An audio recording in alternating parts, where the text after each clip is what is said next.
Welcome. So this week we're going to learn Parshas Naso. So the Parsha starts like this. Naso is Rosh B'nai Gershon. Levi had three sons, Gershon, Kohath, and Merari.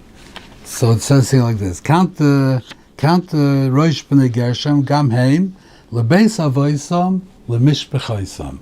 So it says count the Beis Avos is the mishpach is the shevet, and Beis Avos is the clan or whatever it is, Beis Av. Each of these was a Beis Av.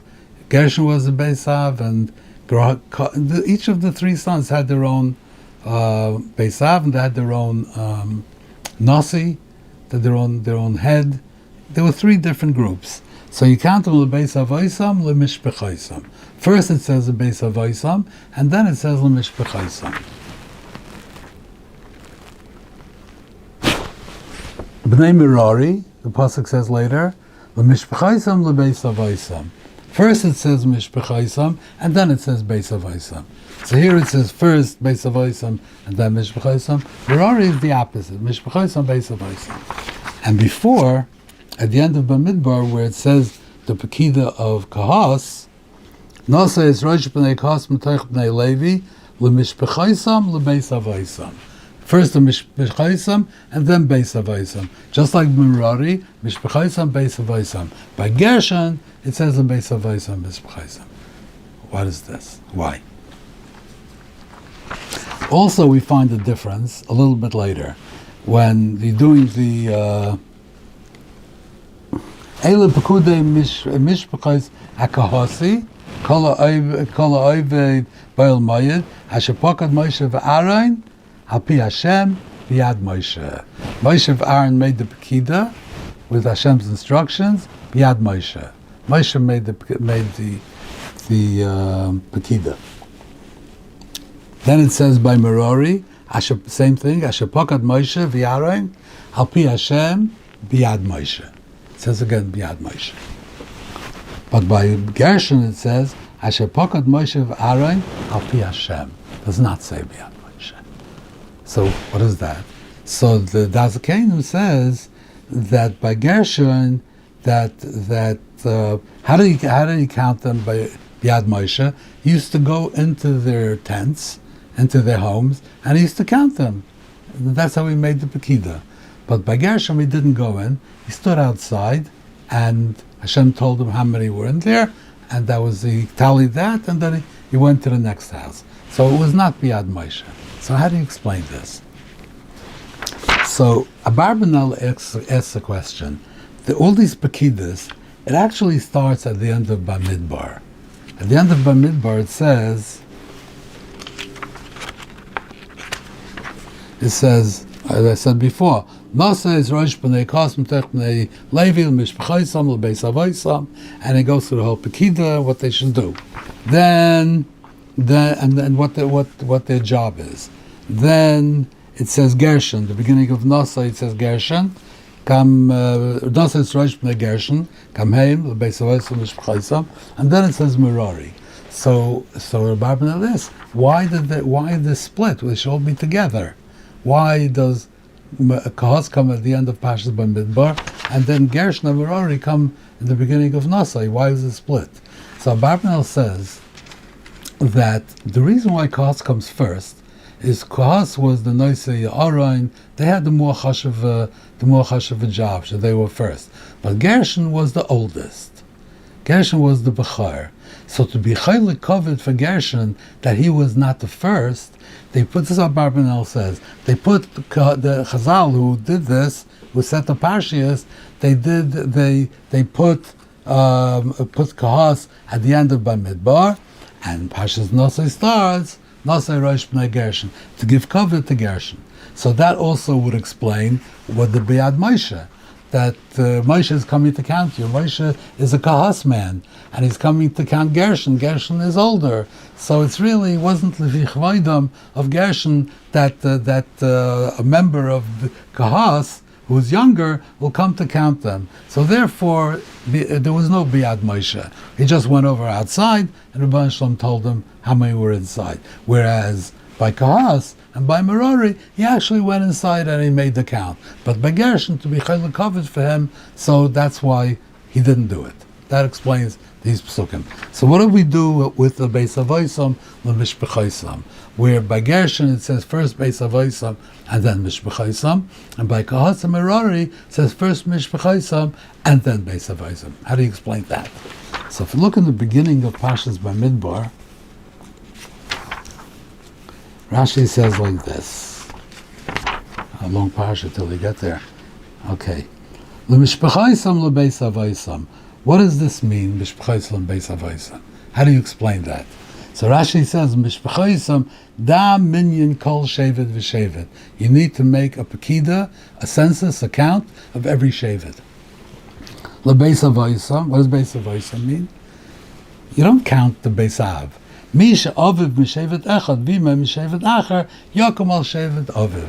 The Beis Avoisam means that how do you establish the minion of each shevet? By going according to the father. If the father is from this shevet, the mother is from shevet achar, you go bust with the father. So there really is no count of the Beis Avoisam. It's just the Beis Avoisam is telling you that how do you count the minion of the shevet? You go according to the fathers, not according to the mothers. So there really is no pekida of Beis Avoisam. So I think that's what it says, Mishpachaisam Beis Avoisam. So I'm thinking it could be that by Gershon again to mollify him and to sort of compensate for cause taking precedence, you want to mollify Gershon. So first you put him at the beginning of the Naso, and then you also make sure it's not Biad Moshe. And one more thing, L'beis Avoisam L'mishpachaisam. If it's said in this order, that means there's a pekida for Beis Avoisam. That means not like Rashi says by Midbar. By Midbar, the pekida is Mishpachaisam. Beis Avoisam is a detail in the Mishpachaisam. How do you count the Mishpachaisam? You go by the father. But if Beis Avoisam says first, that means there's a pekida on the Beis Av. Besides the pekida on the shevet, you take a number, how many people are in the Beis Av. By the other ones, the pekida was only the whole shevet Levi. That's how you counted the whole shevet Levi, Mishpachaisam. You didn't make a special count, this is how many people there are in Kos. You didn't have to, you just put it into the tally. Shankin by Gershon, there was a published count of how many people are in Gershon, which also adds chashivas to Gershon. So by Kahas and Merari it says Mishpachaisam l'beis Avoisam. You're only counting the Shevet Levi. Beis Avoisam is telling you how to count it. By Gershon it says no. Since you're Bechar, we have a separate count of the Beis Av for you. It's also Beis Avoisam l'mishpachaisam. That's all. Okay. Weiter. So then we come to the Parsha of Sotah. Ve'evi ish es ishtoi el hakohen. So there's a Mishnah in Sotah that says,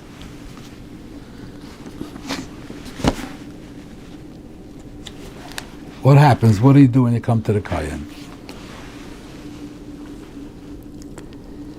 So the Mishnah says like this, and then he says like this, Biti, the Kohen tells her, Biti, Harbe yayin oise, harbe schoik oise, harbe yaldes oise. Many things that people do is because alcohol got them befuddled, or too much litzanas, or just maturity. So if you did this thing, okay, so the best thing is just be moida on this. He's trying to persuade her to admit that what she did. He didn't want that she should drink the Maimorim, because he didn't want that to be Moichek the Shem Hashem. That was a big thing, to be Moichek the Shem Hashem in the water. You have to dissolve it, to be Moichek. So the guy wanted to avoid this. So he talked to her, listen, a mensch is a mensch, people are human, sometimes things happen, you make a mistake, you drank too much, you were horsing around, and you're still immature, so things happen. Bad influence from neighbors, so maybe that could do it. Asi l'shmoya godel shenichtav b'kedusha. Do for the sake of the Rebbeinu Shalom Shem that was written in kedusha. Shelo yimochal amayim. It should not be erased when you put it into the water. This is what he says there. He says there, and then the Gemara says like this. Tan Rabbanan, Omer lefanei advarim shel Haggadah, u'maisim sheiru b'ksuvim rishayim. You tell her things that happened in the Torah. You show that people in the Torah also made mistakes, and you could admit it. Yehuda Haida V'loi Boish. Yehuda, the whole Maisa with Tamar, he was Maida. He wasn't too embarrassed to be Maida. Mahaya Saifai Nachal Chaya Olam Haba. Because he was Maida, he got a big schar. Reuven Haida V'loi Boish. Reuven's Bilbul Yitzuyah, right? He was B'tudoyim. He messed up the bed, and he was Maida. Mahaya Saifai Nachal Chaya Olam Haba. So he did something wrong, and he was Maida. Now the Rambam brings this.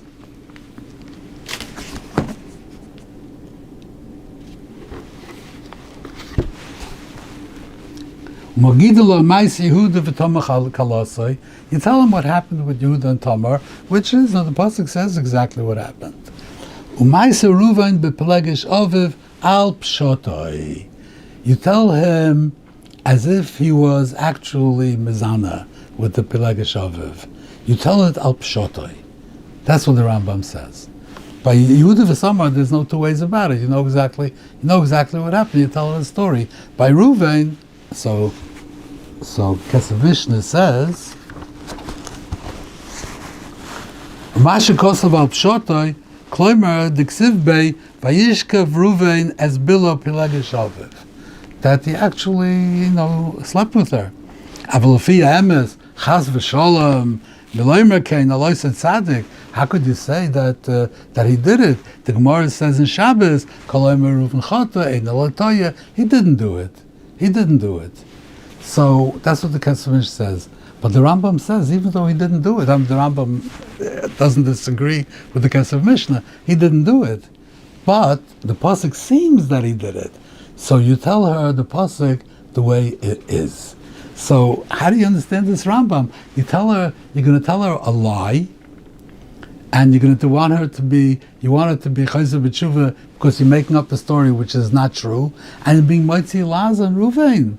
This is going to be, online and in the newspapers that, the Kohen said, look what happened, people, so you can be Moitzi Laz and Reuven, and you're telling us something that's not true in order to get us to be Maida. How was the Pshat in the Rambam? So I think it's like this. When the Torah says, like, V'hi kizok na melech shloim, that's one of the things that it says in the Gemara Shabbos. Hitu noshav es lavovoi, ozban shloim bama, I'll call it Gvoyes. He went to Shikutz Melchama to avoid the Zoras, and he built these bombers to avoid the Zoras, and it's not true. It's just not true. And the Gemara says it's not true. The Gemara proves it from the Psukim. It wasn't mamish like David, but to do such an affair, Shlomo Melch is going to go do avoid the Zara. It's different. It's not true. So why does the pasuk say it in that way? If it's not true, why does the pasuk say it that way? So the answer is that the pasuk. This is it's everyone knows Tanakh is not a history book, but it kind of is. But this is Yirmiyah writing. He's writing about what Shlomo did. So he is criticizing him because he should have. That's the Gemara says. Why does it say that he did all these things? Because his wives were doing all these things, and he was busy learning and writing Koheles and writing Mishlei and sitting in Besmedrash, and he just gathered all these wives for political reasons, and he left them alone, and they did whatever they did. So the Navi criticizes him for what he did. That's why it says in this lashon. Ke'ilu he did it, even though he didn't do it. But the Navi uses such a lashon to criticize him. He doesn't just say, he says that he actually did it, which is a way of expressing the criticism. When it says on Reuven, Vayishkav as Pelegish Aviv, Vayishkav was the Lashon of Vayishkav, it says that Lashon, it's to criticize him for what he did. He did something which he shouldn't have done. So the Pasuk criticizes him by expressing it in the Lashon of Vayishkav.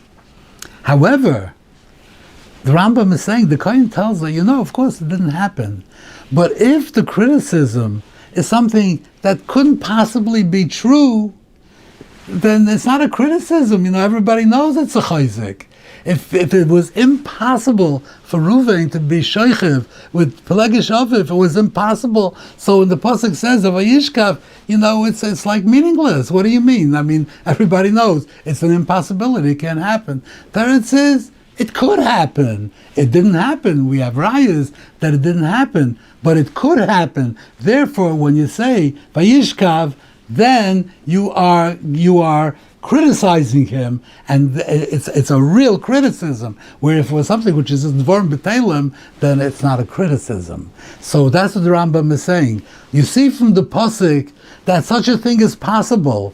Kipshotoi, it was possible that Reuven would have done such a thing. Did he do it? No. He was a tzaddik, he didn't do it. But the pasuk is saying, criticizing him for doing this means that it is a possibility. If it's a possibility, so you should learn from him that there's a possibility for you too, and it happened, and do tshuva and be chayzer.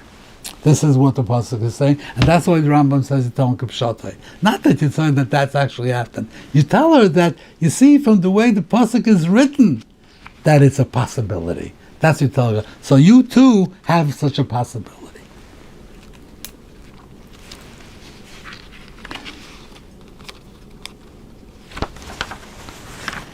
Okay. Now we come to the part of the Parsha. Daber L'Avon of Leimer, Kois Barchas Bnei Yisrael, Emor Lohem, and the Birchas Koyanim.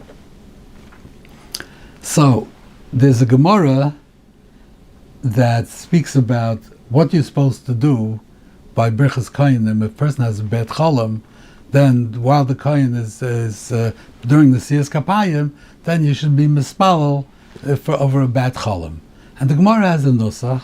And when we do Birchas Kohanim, we have a nusach which is not quite identical to the Gemara, but it's basically the same nusach. And instead of taking out the Gemara brachas and speaking about the nusach in the Gemara, I'd rather speak about the nusach which is familiar to all of us. Now, not quite all of us, because some of us are Kohanim.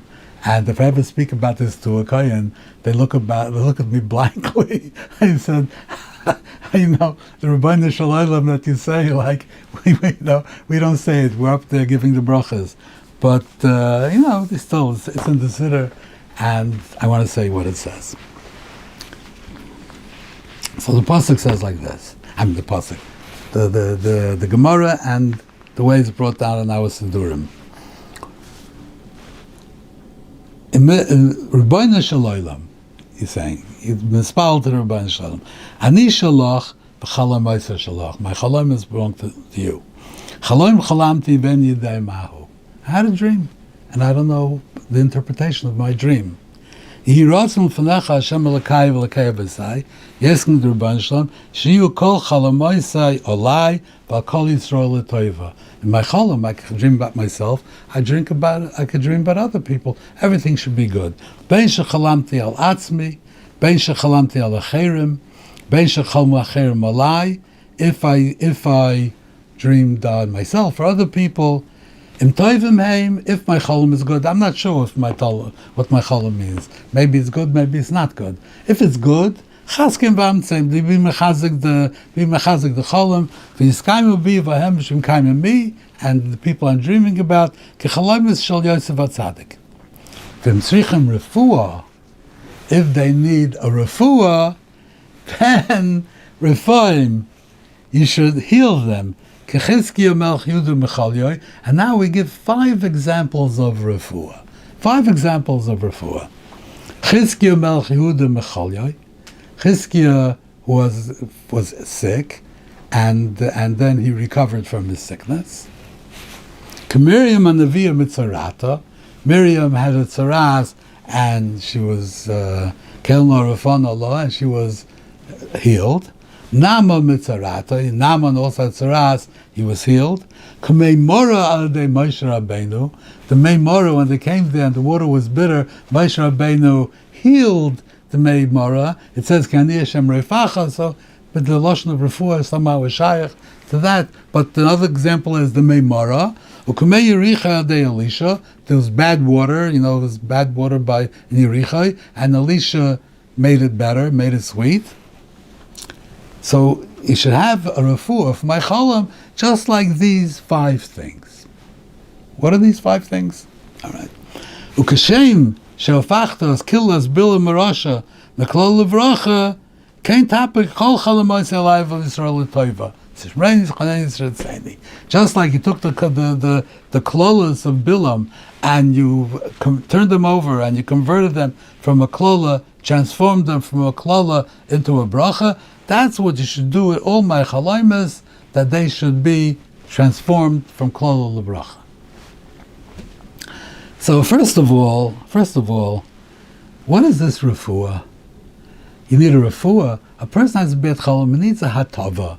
You have to say chalma tova chazes, he's a hatava. And that's really what we say at the end. Kashem shevachtas kills bil marasha kol levrach ken tapik chal ha'moisai alive al kosra l'toiva. That's hatava. That's hatava. You take the bad dream and you make it good. That's what you need for a chalam. So why go straight to the end? What's this whole interlude in the middle? We have a refuah, and you have these 5 cases of refuah. And what are these 5 cases of refuah? We don't know what a refuah is. You need a refuah. You want a refuah for a chalam, and then you see from tzaras and from meimora. What are these things? What is this?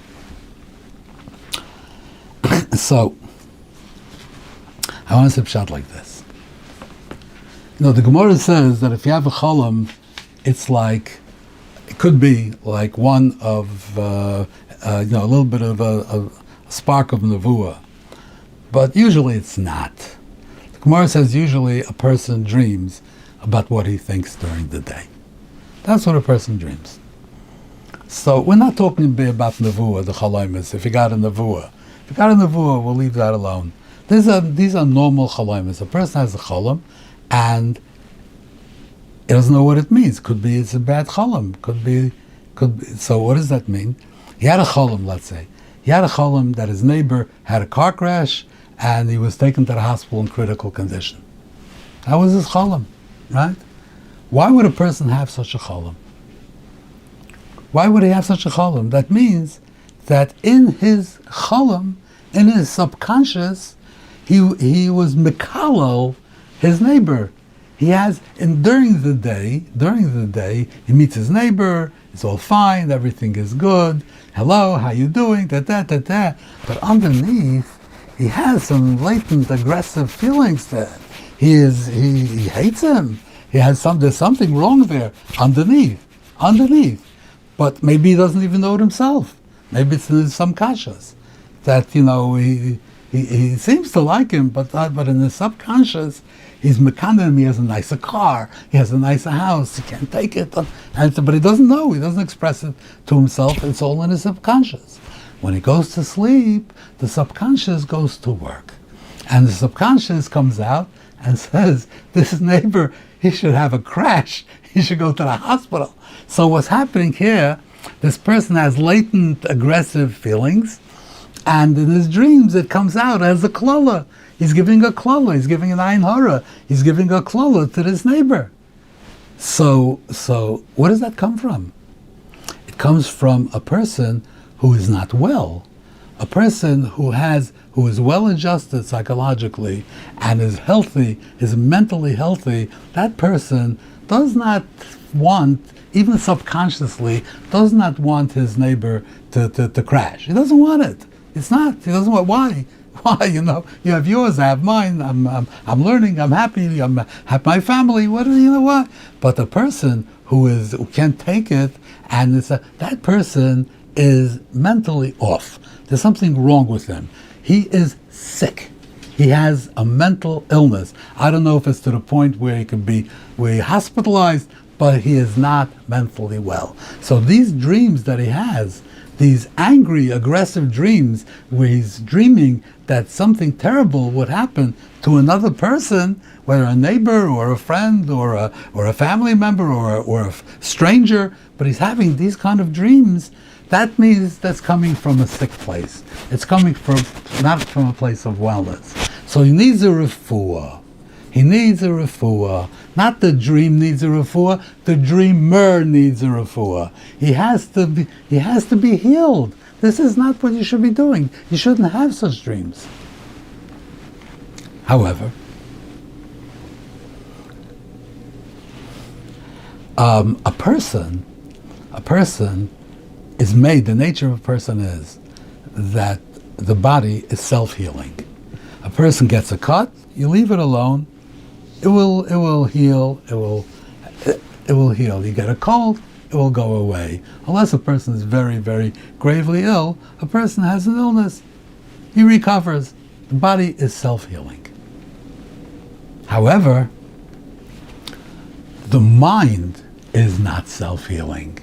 If a person has a mental illness and you leave it alone, then he's not going to get healed. He's only going to get worse. He's not going to get better. If a person has this type of a mental problem, he's not getting better.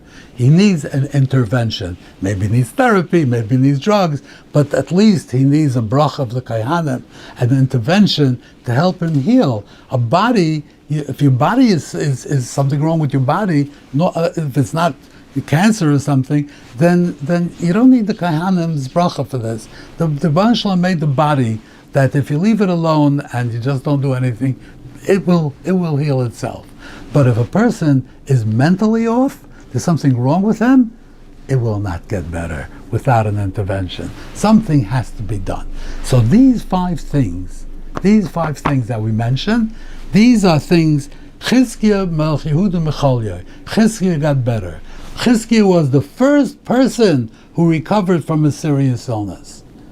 He recovered. So, in other words, people at his time, you got ill, you didn't recover. Your body didn't heal you. You didn't recover. But Chizkiah recovered from illness. So Chizkiah got a refuah, even though his body was not made to recover from by itself. People did not recover from serious illnesses. Chizkiah recovered. That's number one. Number two, Miriam Tzarata. You don't recover from tzaras by itself. Tzaras doesn't go away. It's not like a rash that goes away. You have to be a tefillah or the kohen or whatever. Tzaras does not go away. But it went away. The Rebbeinu Shalom sent a refuah. Nama Tzarato. It doesn't go away. Sent a refuah. Meimora. Bitter water, if you leave it alone, is not going to become sweet. The bad water, if you leave it alone, will not become good water. All of these things needed an intervention, and the Rebbeinu Shalom sent an intervention. He had the refuah, Chizkiah refuah, the tzaras went away, the water became sweet, the water became good. All these things were a refuah to something which does not have a refuah on its own. So we say the same thing over here. This mental illness that this person is suffering from, who has these horrible chalaymas about other people, this is not going to go away. But the Rebbeinu Shalom should send the refuah to take it away, even though on its own it will not go away. But this will only help for the future. That from now on he's going to have a refuah, and therefore, from now on, he's not going to do this anymore. So he will be healed. I will no longer have these horrible dreams about other people. But how about the dreams that he already had? The klala that he made. The dream that he had was a klala, an ayin hara. He cursed the other person that he should crash and get hurt, and he should end up going to the hospital critically ill. That, the refuah is not going to help. The refuah is only going to help for the future. What's with the past? So that's what we say. So you took the klala of Bilam and you converted it to a bracha. So the klala of the dream that you already had, the Bilam should be mahapich that klala to a bracha, that nobody should be nizik from this dream that I already had. Thank you very much. I hope to see you next week.